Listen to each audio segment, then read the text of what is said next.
Hello, everyone. This is Betsy Wurzel, your host of Chatting with Betsy on Passionate World Talk Radio Network, a subsidiary of Global Media Network, LLC. Our mantra is to educate, enlighten, and entertain. The views of the guest may not represent those of the host of the station. Folks, I get excited every time I do a show. And today, I'm like over the moon excited, and I'll tell you why. I have with me today a wonderful woman, Jane Fischer, who wrote a book. This book will touch your heart, and I'll tell you, if it doesn't touch your heart, then you don't have one. The name of her book is If You Knew Suzy, Pushing Past the Boundaries of Never. Jane Fischer, and her last name is spelled Fischer, became a learning consultant. She was very active. She was a teacher of the handicapped, a learning consultant, after giving birth to her child, Suzy, who had severe neurological deficiencies. Jane served as an advocate for thousands of other special needs children and their families. Jane was very active, and I'll tell you, folks, there's nothing more proactive or anyone more proactive than a mother who is angry because people aren't listening to her about her child. And a mothers, I'm telling you, your mama bear claws will come out to fight for your child. And that's just the way it is. But I want to welcome the wonderful Jane Fischer to Chatting with Betsy, and welcome, Jane. Hi, Betsy. So nice to be with you today. I appreciate likewise. You are welcome. Your book, Jane, I laughed, I cried. I felt I was in the hospital rooms with you. I felt like I was you, in a way. It's just a phenomenal book. What motivated you to write this heartwarming book, inspiring book? Well, that's a question I'm asked very often. And basically, Suzy now is 51 years old. As you outlined, I have been involved in special education for 51 years from the moment she was born. I was teaching at the time, and of course then went on to get my master's in special education and then my certification as a learning consultant. It was watching Suzy, and we'll talk about all that, watching her struggle and watching her overcome and hearing all the naysayers and the very gloomy prognosis, and then watching her succeed and defy the odds and fight her sentence in life. I wanted to document all that she went through. And it was very important to me through the years to make sure that she just didn't live and then pass through this life and not have future generations know all about Aunt Suzy. I wanted to make sure that her life was memorialized. And that was my main objective. It morphed into another whole set of goals because as I wrote about Suzy's life, it became very apparent that she had so many lessons to teach others. And her life has always been through her own strife and her own hardship. It's always been about helping others, teaching others, setting an example for others. And it was my mission through this book to help anyone who has any kind of challenges, parents of special needs children, parents with medical problems, or individuals with medical challenges, and you'll read about all of this in the book, how you can survive, and most of all, to never give up. And that was my motivation for writing this book, to really, really set an example through Suzy's life for other people to forge on. Oh, it definitely does, Jane. You did a fantastic job, and please hug Suzy for me because I wish I could meet you both in person. Suzy sounds so sweet. She has such determination. And yes, our children with special needs teach us. And Suzy surprised the doctors. They told you she would never do things like, walking, if I remember. She walked. She just defied what the doctors told you. And that's a determined mom. You went through a lot and trying to get her diagnosis. And we could speak on that. So if I pronounced the name correctly, Suzy was diagnosed with Joubert? Yes, well, that came much later. So let me back up a little bit, and I will tell you. So I have 3 children. My daughter, Beth, was 2.5 years old when Suzy was born. And my son, we'll talk about later on, he is 10 years younger. Suzy is the middle child.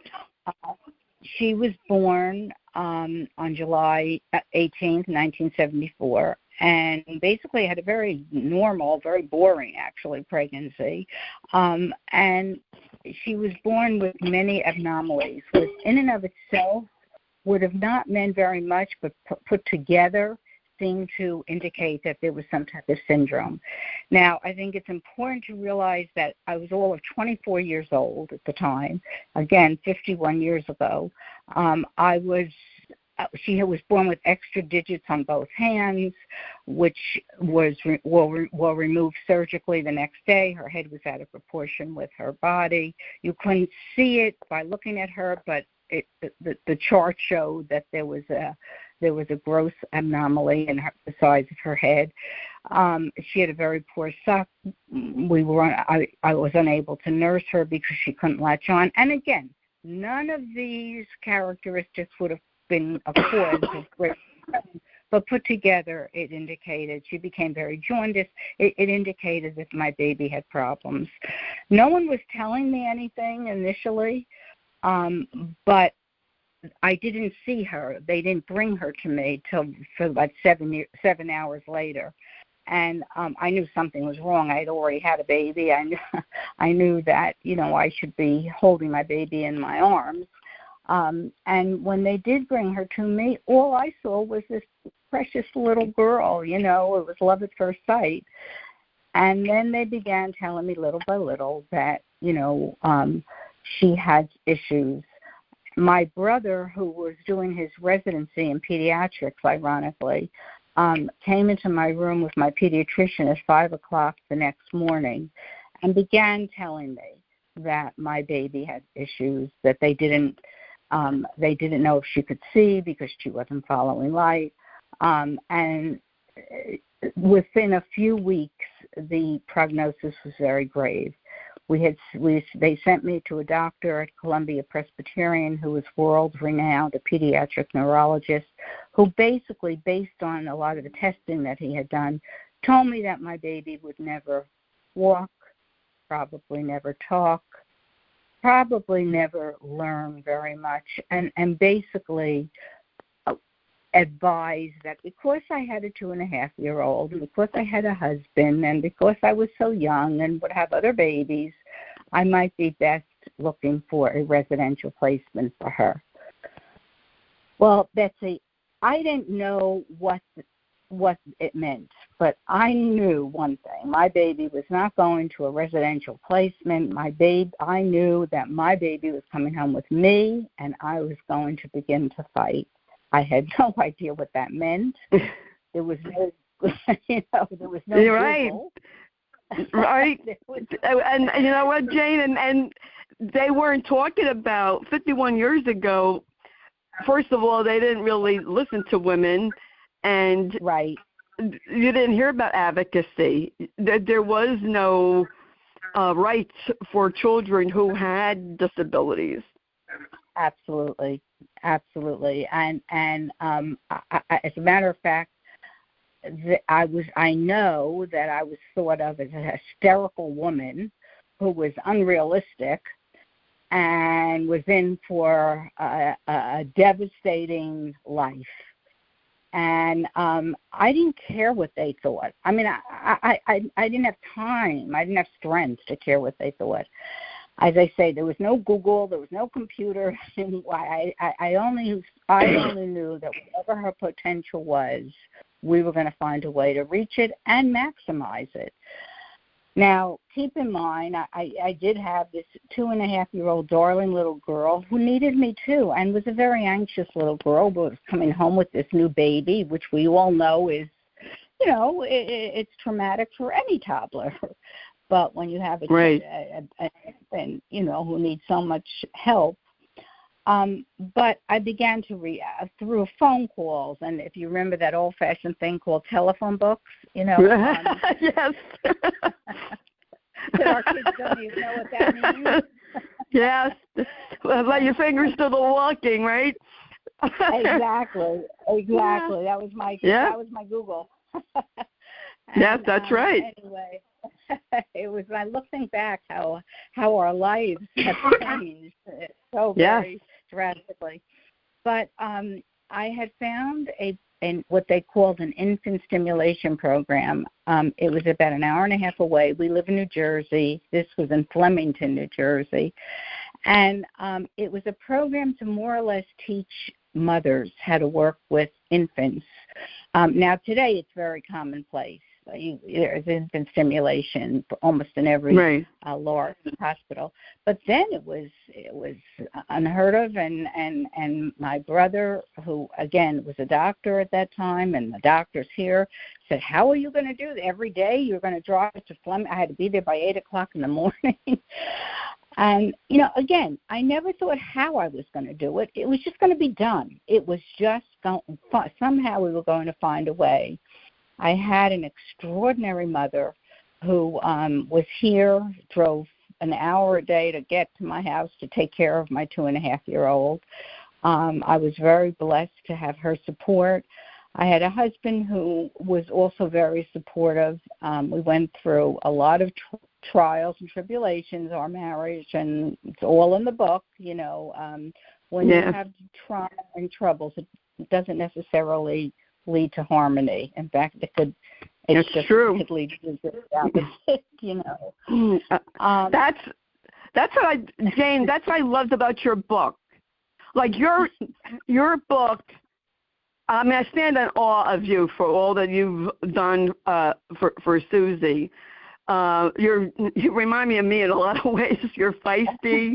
You stand up for yourself, and your mama bear claws will come out, and you want to be heard.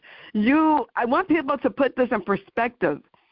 Jane fought for her daughter at a time where there was not the IEP, at a time where children with disabilities didn't have rights. This was new territory that you went. You are what I call, you broke down the doors. It's always someone who has to break down that door or break that window, figuratively speaking, for other people. And I admire you. And you know what you just said, isn't it the truth? You don't know how you're going to do something, but we do it, and then you look back and how did I ever do that? How did I do it? I know I do that now. I'm thinking, how did I ever get myself ready and my husband ready and at the doctor's at 10 o'clock? Because I can barely get myself ready now. So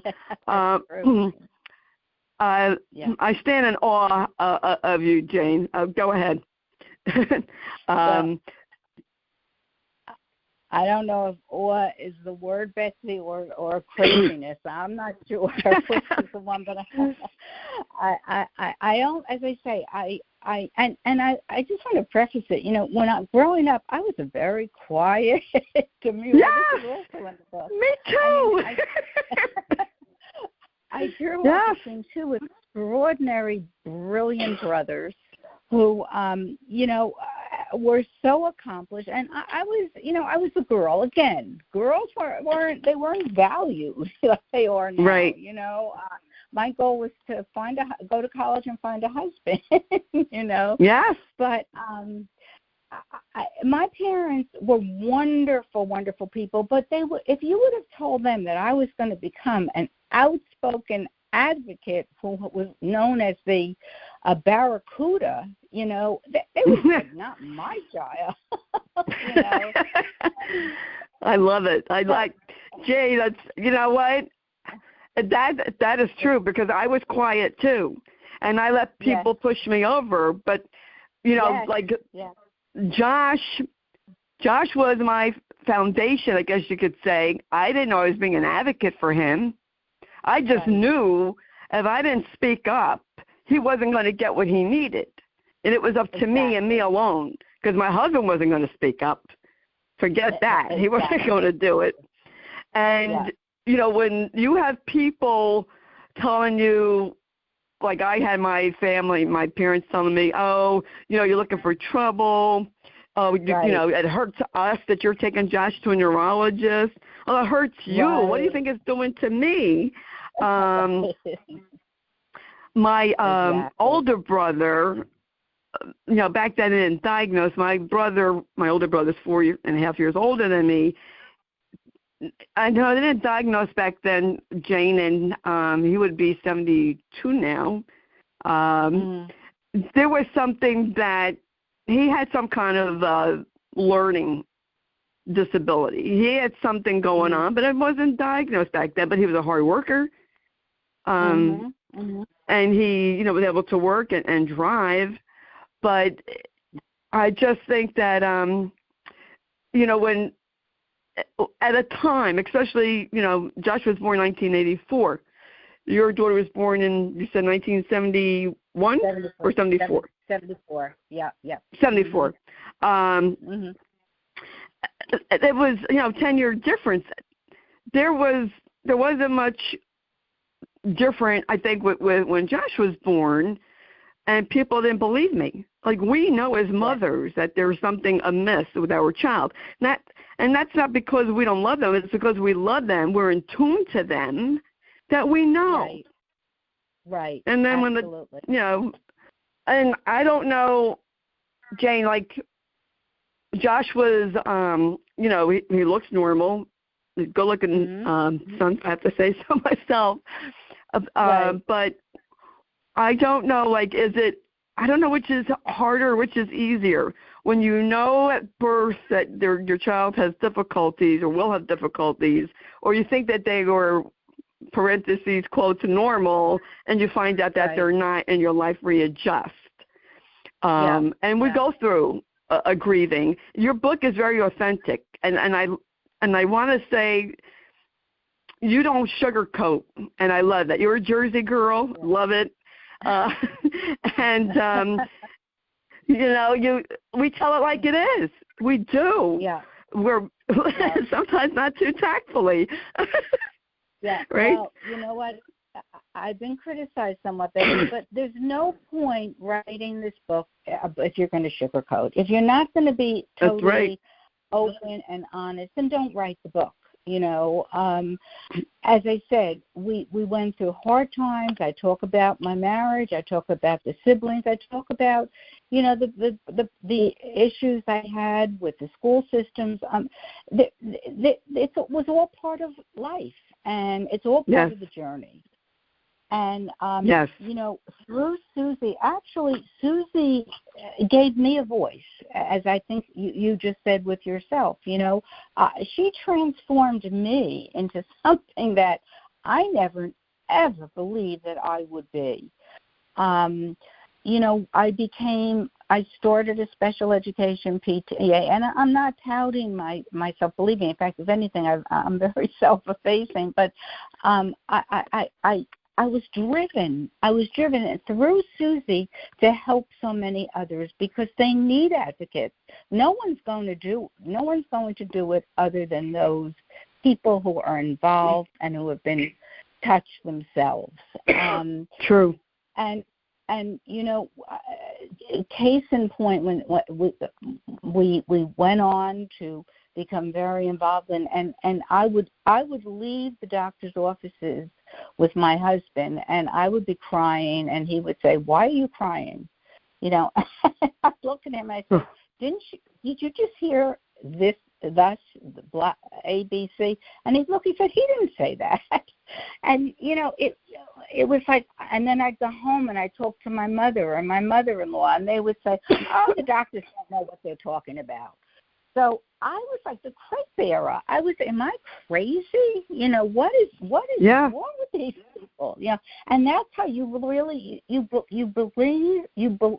begin to question your own sanity. Yes. But do you know what I mean? It's like, yeah. I definitely. Yeah. Or you're told, like I was told, oh, you're an overprotective.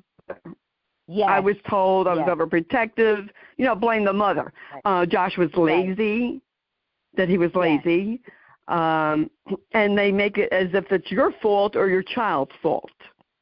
Right. That's what got me mad. Yes, absolutely. And, I made up my mind, Betsy, and I made up my mind very early that I could buy lots of stock in Kleenex and cry for the rest of her life, or fight. And even if it meant fighting against the world. In fact, our early song with Suzy was You and Me Against the World. Yes. And sometimes it really felt that way, Yes. I love you, Jane. I felt the same way.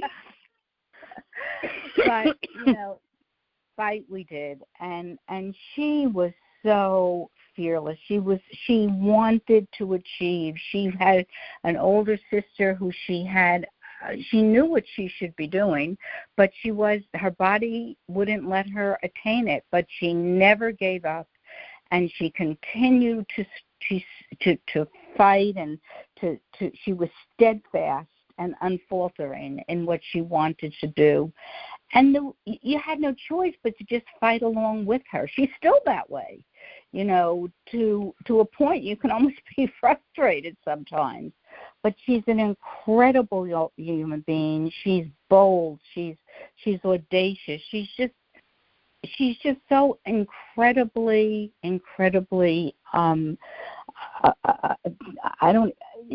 As I keep saying, but brave and bold and fearless and gallant in her desire to want to accomplish. And, we've really been touched by some wonderful educators, but we've also been deterred by those who felt that she would never accomplish. I remember years ago we were with the child study team, and of course you know what child study teams are. Mm-hmm. For those who don't, they're teams of psychologists and learning consultants and social workers, and we were in her annual review, and we were writing her IEP, which is her individual educational plan, and I wanted her to be introduced to the computer. And one of the professionals on the team said, "A computer? You're lucky if she learns to tie her shoe." And I said, "Are you kidding me?" I said, "Do you even know? How much do you know her?" And they said, "Well, we tested her." I said, "Yeah, okay, and that's a test score. That just tells you what she can't do. Do you have any idea what she can do?" Now, you have to understand, Suzy's EQ, that's her emotional intelligence, is much higher than her IQ. And all this is in the book. If you just look at her IQ, which highlights all her deficit areas, you'll think she's very limited. And she is very limited in many ways. But she's also very accomplished in other ways. And if you don't give her a chance to show what she can achieve, she never will. So I said, I want her to try to learn the computer. And she looked at me and said, "You're very unrealistic." And I said, "Well, perhaps, but you just don't know her. And you're a naysayer and you're very negative." Well, P.S., she is so adept at the computer that frankly, she teaches me right now so many things. I love it. I just, you know what, Jane, I just love all the stories. And folks, we're not going to give everything about Suzy away. Suzy will touch your heart. Just the joy, and I love the pictures in the book. Suzy getting Bat Mitzvah, Suzy being at the weddings. She was, you know, I loved how the siblings, you know, helped Suzy and encouraged her. And just a loving, supportive family and a community. And she showed everyone, you know, hey, I'm here. And when she was sick and she would ask other people how they're doing, that just touched me. I mean, Suzy's been through a lot, and she still cares about, even in her illness, she cares about other people. Wow. Well, just to be, and I don't know how much more time we have, Betsy, so I'll just be very, very brief. After all accomplishing so much, Suzy was diagnosed with end-stage kidney failure. She's had 2 kidney transplants, and in between the transplants, she's had thyroid cancer. She has had so many medical issues, but in the book, and you just alluded, she has been the model for so many others in the hospital to keep their spirits up, to get them out of bed, to keep walking. She has every doctor with the hardest of hearts has fallen in love with her, and I truly believe that she is one of the angels. She's an angel sent to us to make a difference in this world. You had mentioned, and I want to just mention it very briefly, she was diagnosed 10 years ago. We never knew why she had all her special needs and her medical problems, but 10 years ago there was a brand new syndrome that was found. It's called Joubert Syndrome. My husband and I went to be tested. It's a very, very rare syndrome. Both parents have to have an autorecessive gene. She was the oldest in the world known to have Joubert's because it's such a rare genetic syndrome. I'm sure there are others, but because it's so rare, we don't know of other people. And she's now become the poster child for Joubert. They're all watching her to see how it's so. The book. This is all in the book. It's an incredible story of when life gives you lemons, how truly to make sweet lemonade, and how incredible this human being, this one young lady, has the effect that she's had on hundreds and hundreds of other people. And I urge anyone who has any kind of challenges or hardships or obstacles that they think they just can't overcome, just read her story, and you will learn how to jump over mountains.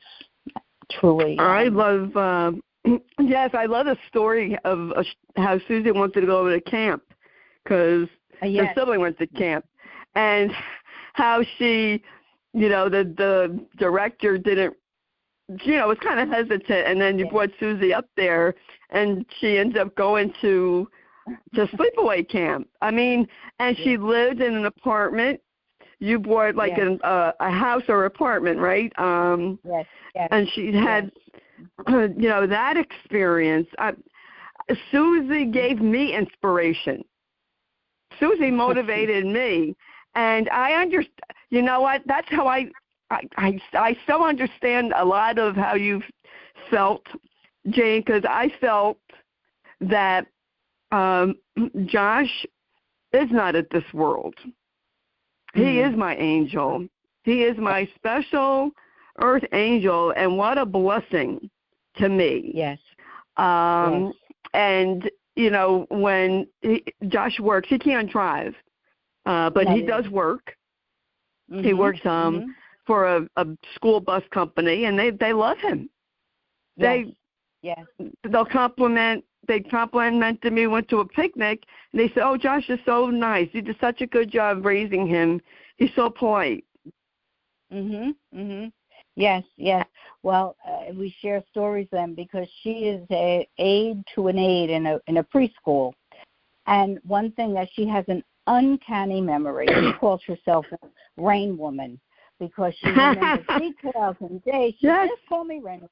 So the famous story was they were putting in cookies, Hamantash and cookies, and she said to her, Lori, you can't put that in in fact, his name was Josh. You can't put that in Josh's bags. Don't do that. And Lori said, Susie, why? What's wrong? She said, he's allergic to nuts. Do not put that in his bags. And she said, sure enough, I pulled out his file, and she said, oh, my God. She said, Susie, you were the only one who remembered that he was allergic to nuts. So she called me up and said, I have to tell you, she has such a memory. And this was the same young woman who they told me would never learn to use a keyboard because she couldn't remember the letters on the keyboard. So I hear you. You know, we tend to be quick to decide what these children will never be able to do, but we are. We're a lot less. We're a lot less optimistic about giving them the chance to try, and that's what our mission is, Betsy. We have to advocate for them. Yes, so yes. I just, when I read your book, and folks, you had to buy this book because it is just so inspirational and motivational. And you laughed. I laughed and I cried. And I think to have the support that you had in your community for Suzy to be Bat Mitzvah, and how your synagogue, your rabbi, the Jewish community center that you went to supported her desire to be Bat Mitzvah. That is so incredible. And I feel, you're not Suzy, you're Jane. I feel, Jane, that when places of worship, no matter where you worship, when we don't address the population of people who have special needs, people who have Alzheimer's or whatever their diagnosis is, when we ignore these people, we are missing out on a blessing. Absolutely. They bless us. We learn from them. And I just say kudos. I was like, wow, what a community. I just think that it's beautiful. The pictures, Suzy's attitude. I just love Suzy. I just love Suzy for reading this book. And just so inspiring. I mean, she would even tell you, Mom, I'm okay. Right? Yeah, absolutely. Yes. I just think that it's just an inspiring book. My dad used to say to me, Betsy, I thought I was a pretty good kid. I thought I was sarcastic, when I was a teenager. Excuse me. With my mouth. But he would say, Betsy, I hope you have a child just like you, so you know the aggravation that you give your mother and father. Well, Josh is a blessing. He never gave me a hard time. He is just really, I feel like he's an angel. I don't know if you ever read the Jill, or you're familiar with Dale Evans, and she had a child with Down syndrome.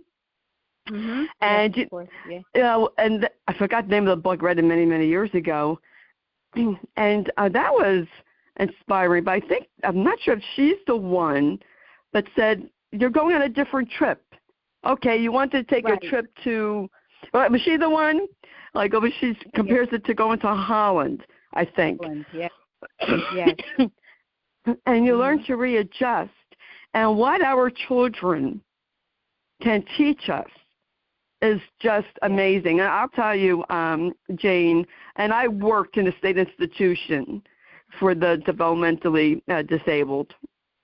Because back then, when it was built in 1965, that's what they did. They, these families, and many of them were wealthy, from what I heard, would put their kids away, pretend they were never born, some of the families.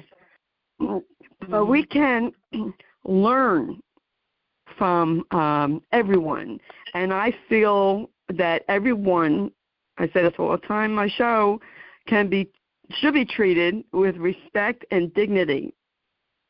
And when, able-bodied people, when they treat someone with disrespect, that could be, using a walker, or maybe they're blind, or maybe they're using a wheelchair. They have brains, folks. Don't treat them like they don't exist. They do exist. And I always say, by the grace of God, go I, because all it takes, spin of a dime, God forbid an accident, and you could be disabled. How do you want to be treated? Absolutely. That's what people need to ask themselves, Jane. And I say this a lot on my show.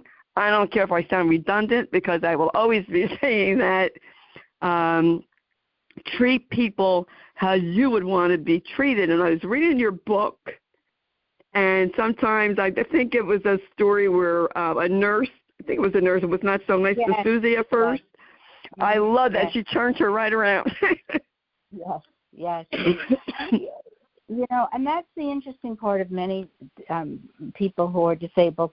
Unlike us, we get in a huff, oh, you're not nice to me, I'm not going to be nice to you. Our kids don't think like that. It's black and white with them. They if you're not nice to me, I'll keep trying to be nice to you. I even said to Suzy at one point, why do you keep saying hello to you? She doesn't even answer you. She said, oh, Mom, she has such a hard life. She said, she knew she had. She said she had a son in prison.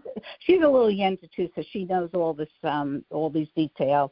And she said she has such a hard life. Just be nice, If you keep being nice to her, she'll come around.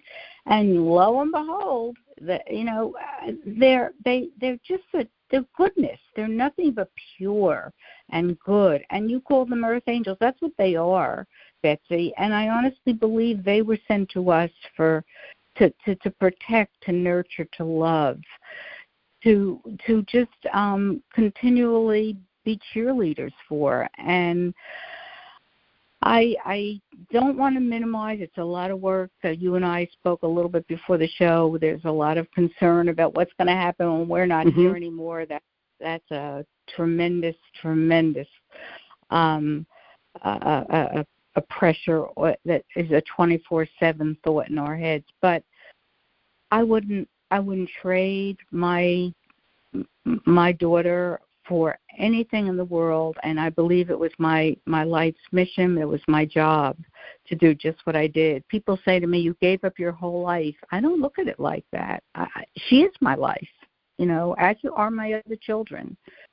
And yes. I think we were chosen,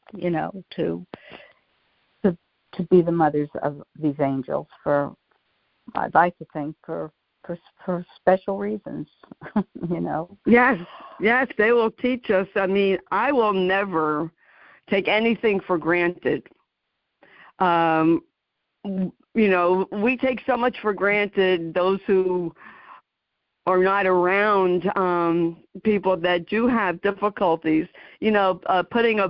tying your shoes or even buttoning your shirt. We take all of that for granted, but it takes time. And, children learn different, and everyone has value and worth. When I worked at the state institution, I would talk to the clients, and the aides would say, Betsy, who are you talking to? I go, I'm talking to the clients. They said, well, don't you know they can't talk? I said, I know they can't talk, but do you know they can hear? And they're human beings. Right. And I would talk to them, and I would tell them exactly what I was doing. And, Jane, even though they couldn't talk, they had their own personality. They loved attention. Right. They loved it. Absolutely. Yes. Yes, absolutely. And, I have such a heart for the, I don't like to use the word disabled population, but I have a heart for people who are different. Yes. And, I know there's stigmas that's still out there about people who are different or people who have special needs, however you want to word it. But everyone needs to be treated with respect and dignity, because it is so important. And we can teach our children, even if they have learning difficulties, we could teach them to help other people. And Suzy has that heart to help others. Yes. Nothing. Yes, absolutely. To a fault. Her own, she'll help other people. She'll give her last dime for other people, and it becomes a lesson,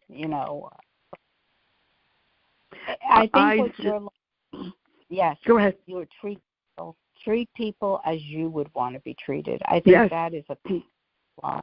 Yes. Absolutely. I know that when Josh was in school, I know you talked about being on a committee. There wasn't a special committee for special ed parents. It was all, the regular PTA, and our kids will look down on. Right. I had a fight with one principal. Can't tell me this is a coincidence. Out of all the classes omitted from the yearbook, it was the class that had children with disabilities. I called up the principal and I complained. He goes, "Oh no, that was a mistake. I don't discriminate. Blah blah blah." Yeah, that's what I said. But we have to advocate for our children. And let me tell you, folks, and Jane, you are like what I call you're a very good role model. You may not want to look at yourself that way, but you're a hero to me. When people are putting you down because you want to fight for your child, that could get discouraging after a while. And you do question yourself, like you said, Jane. And we just keep going forward. And, I didn't have Google. I had to do my own research. A child study team who I trusted, they weren't going to tell me about special ed schools that cost the township money. I had to find that out, which is why support groups is very important. And getting support. I really like that in your book, Jane, that you have resources, a lot of resources in your book for parents, guardians.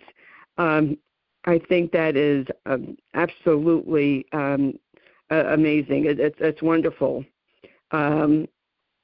This really, folks, I grab this book. Just grab it, read it. And I want to say this, if anyone is thinking of going to social work, special education, regular teaching, you need to read this book. This book should be in every college of people and in the medical field. Read this book, because book knowledge, that's good to have book knowledge. You know what you need? You need heart knowledge. You need to feel it in your heart for people and treat people even, and don't look past them like they're not in the room or can't hear you. They hear you. Treat them with respect. So important. I can't impress that enough. Jane, I enjoy talking to you. I could talk to you for hours. Where can people purchase your book? Yeah, thank you, Betsy. It is on sale on Amazon website and Barnes and Noble websites. It's also you could purchase an audio, or you could purchase it on a Kindle, or of course the hard copy. And again, I didn't write this book to be famous, or there's no monetary remuneration. I just want to help others who are facing challenges, and I believe it's Suzy's plight in life, and I'm just I'm her voice. So I wish everyone who is, and you don't have to be facing challenges, just going through life's journey, she teaches us all how to get to the other side. And thank you so much for giving me this opportunity to reach out and have it go into homes and be able to talk to everyone about life's journey. Oh, you are welcome, Jane. It was my pleasure. How can the audience get in touch with you? Do you have a website? Yes, it'd be Jane,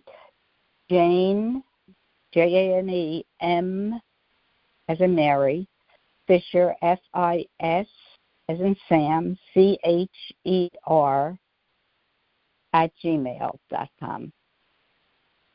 Okay. Great. Thank you so much, Jane, for knocking down those doors, for being the person that you are. I admire you so much. You are a hero to me, and I wish I knew you when I was struggling with accepting Josh's diagnosis and fighting my own way with the child study team and with doctors. I wish I knew you. I could have definitely have used. I needed you as a friend and support. I wish there was this book. I'm glad we know each other now. Yes. And hopefully for many years to come. Well, thank you so much, Jane. Give my regards to Suzy. Hug Suzy for me, and tell her she is also a hero in my book. She is another hero to me. And folks, thank you. You're welcome. You know, sometimes we ask ourselves, I know I used to, why me? Why did this happen to me? Why my child? You've got to look at the bigger picture. Whatever supreme being you believe in, or even if you don't, there's a bigger picture. And maybe you were meant to help other people, like Jane and Suzy helped other people, thousands of people. They were inspiring thousands of people. And this book, I can't recommend it enough. It is very inspiring, very heart-touching. I highly recommend it. I think it should be in every college library. I think pediatricians should read this book. Anyone dealing with children, adults, you're facing challenges, read this book. If You Knew Suzy, Pushing Past the Boundaries of Never. And I just want to thank you again, Jane Fischer, for coming on, writing your book, sharing your story, Suzy's story. And folks, all the information will be in the blog that Jeannie White writes, and she's the station manager and produces the show. And I want to thank Lillian Caldwell, who's CEO of Passionate World Talk Radio Network, that makes this all possible. I want to thank you, the listeners. Thank you for listening, subscribing. If you don't already, subscribe. It is for free. I'm on Spotify, Spreaker, Amazon Music. You can program Alexa for Chatting with Betsy. I'm here to help you. I'm here to give you resources to help you have a better quality of life. And I don't take this opportunity lightly. I am blessed. I'm grateful to have this opportunity. And I'm here to help people. Jane Fisher is here to help people. We need to share our stories and our experiences to help other people. That's what it's about, human connection. And as I always say in my show, you can follow me on Facebook, Betsy Wurzel, Wurzel.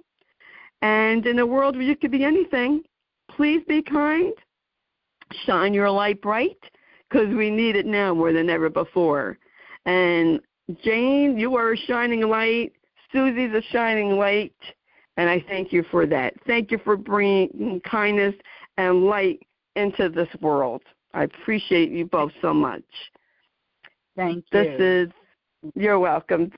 This is Betsy Wurzel, your host of Chatting with Betsy on Passionate World Talk Radio Network, a subsidiary of Global Media Network, LLC. Talk to you soon. Bye-bye now. Bye-bye. Bye-bye.